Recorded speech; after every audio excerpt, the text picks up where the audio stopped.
Hello everyone, welcome back to my channel. আজকের টপিকটা খুব গুরুত্বপূর্ণ গ্রুপ সি এবং গ্রুপ ডি এর পরীক্ষার জন্য।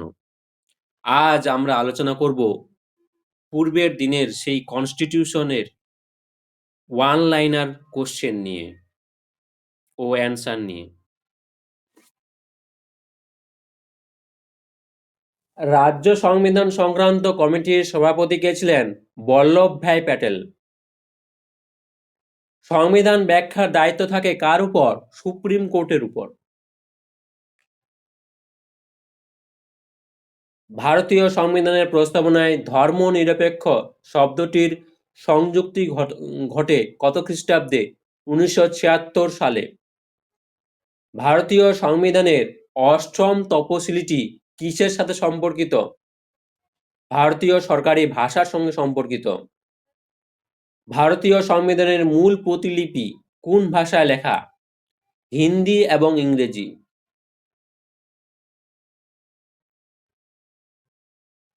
ভারতের পার্লামেন্টের সর্ববৃহৎ কমিটি কোনটি?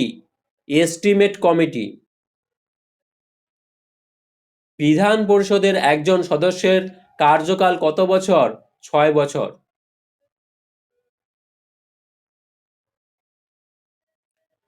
ভারতের ইউনিয়ন ক্যাবিনেট সমবেতভাবে কার প্রতি দায়বদ্ধ থাকে? লোকসভার কাছে দায়বদ্ধ থাকে। শিক্ষার বিষয়টি কোন তালিকার অন্তর্ভুক্ত? যুগ্ম তালিকার অন্তর্ভুক্ত। বিশ্ববিদ্যালয়ের উপাচার্য কে নিয়োগ করেন? রাজ্যপাল। আশা করি আজকের বিষয়টি আপনারা বুঝতে পেরেছেন। যদি ভালো লেগে থাকে তাহলে লাইক করুন এবং কোনো প্রশ্ন থাকলে নিচের কমেন্ট বক্সে লিখুন, আমি উত্তর দেওয়ার চেষ্টা করব। ভারতের প্রকৃত শাসক কে? প্রধানমন্ত্রী। রাজনৈতিক দলকে কে প্রতীক চিহ্ন প্রদান করেন? নির্বাচন কমিশন। ভোট নেওয়ার যে চিহ্ন কে প্রদান করেন? নির্বাচন কমিশন। বিধানসভায় অর্থ বিল উত্থাপনের জন্য পূর্বানুমতি আবশ্যক। পূর্বে অনুমতি, পূর্বানুমতি মানে হচ্ছে পূর্বে অনুমতি আবশ্যক রাজ্যপালের। অর্থ বিল সম্পর্কে চূড়ান্ত সিদ্ধান্ত গ্রহণ করেন কে? লোকসভার স্পিকার। লোকপাল এর আক্ষরিক অর্থ কি? জনগণের তত্ত্বাবধায়ক। Lokpal, caretaker of the people. লোকসভার পাবলিক অ্যাকাউন্টস কমিটির সদস্য সংখ্যা কত? 15 জন।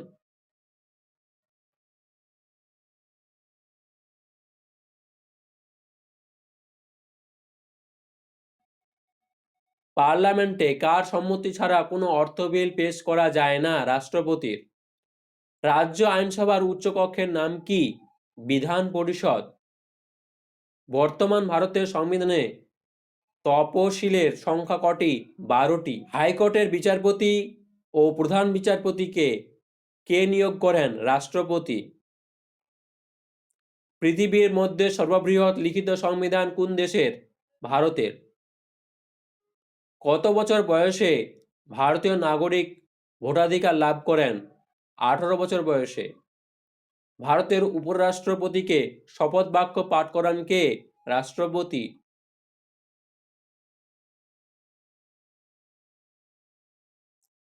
ভারতের সংসদ ক কক্ষ বিশিষ্ট? দ্বিকক্ষ বিশিষ্ট। দুই কক্ষ, দুই ঘর বিশিষ্ট। একটা হচ্ছে লোকসভা আর একটা হচ্ছে বিধানসভা। জিরো আওয়ার বলতে কোন সময়কে বোঝানো হয়? 12টা থেকে 1টা। ভারতীয় সংবিধানের কোন ধারায় সাম্যের অধিকারের কথা বলা হয়েছে? 14 থেকে 18 নম্বর ধারায়। ভারতীয় সংবিধানের প্রস্তাবনা কতবার সংশোধন করা হয়েছে? মাত্র একবার। গণপরিষদের প্রথম অধিবেশন কবে অনুষ্ঠিত হয়? 1946 সালে 9 ডিসেম্বর। প্রথম রাজ্যসভা কবে গঠিত হয়? এপ্রিলে, 1952 সালের এপ্রিল মাসে। ভারতে বর্তমানে মৌলিক অধিকারের সংখ্যা কয়টি? 6টি। মৌলিক অধিকারের তালিকা থেকে নিম্নের কোনটি বাদ দেওয়া হয়েছে?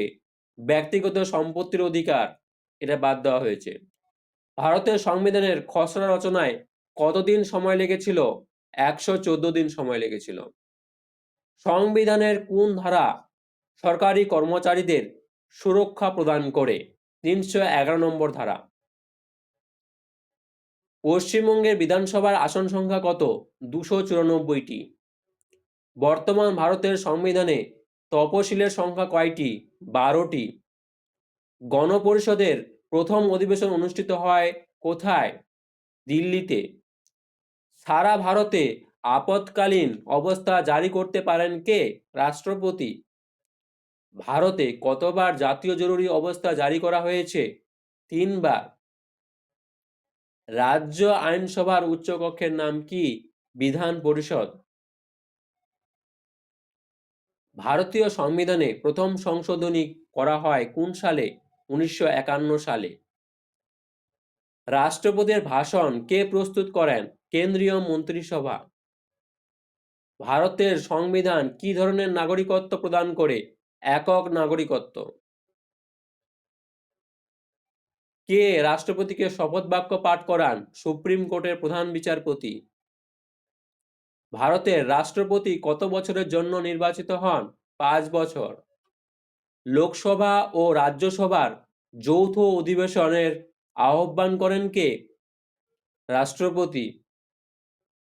ভারতের সংবিধানে কতটি মৌলিক ধারা রয়েছে? 6টি। সুপ্রিম কোর্টের বিচারকরা কোন বয়সে অবসর গ্রহণ করেন? 65 বছর বয়সে।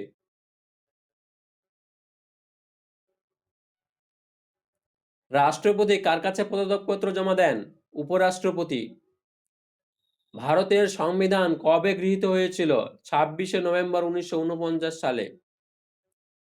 ভারতের সংবিধানে পঞ্চায়েতি রাজকে অন্তর্ভুক্ত করা হয় কত সালে? 1992 সালে। সংবিধান খসড়ায় পরিকল্পনায় প্রধান চেয়ারম্যান ছিলেন কে? বি.আর. আম্বেদকর। সংবিধান কত নম্বর ধারায় রাষ্ট্রপতির ইমপিচমেন্ট এর বিষয়টি আলোচিত হয়েছে? 61 নম্বর ধারায়। পড়ালেখা সংক্রান্ত এমন আরও ভিডিও পেতে চ্যানেলটি সাবস্ক্রাইব করে রাখুন।